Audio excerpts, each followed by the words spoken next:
Earlier this month, Jews around the world, from Teaneck to Tetuan to Tel Aviv, from Kiev to Kansas City, and from New Delhi to Deal, read in the Torah how Shabbat is an antidote to idolatry, which Rabbi Dr. Mark Angel defines as selling out truth for the sake of gaining popularity or power. Regardless of geography, language, ethnology, or any other factor, keeping Shabbat keeps the Jewish people together, all Jews together. Shabbat is a symbol of our unity through diversity.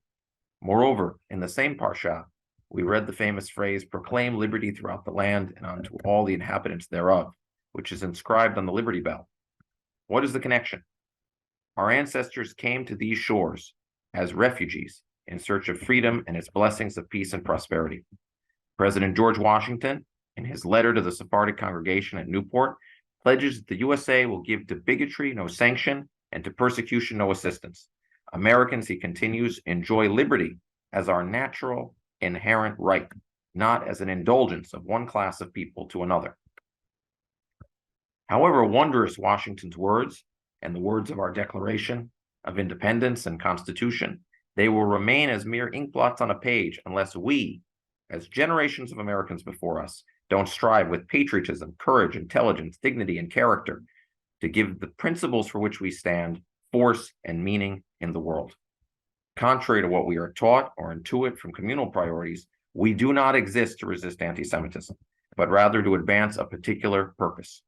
Contrary to what some organizations claim and some divisive and destructive curricula compel, we are not defined by anti-Semitism.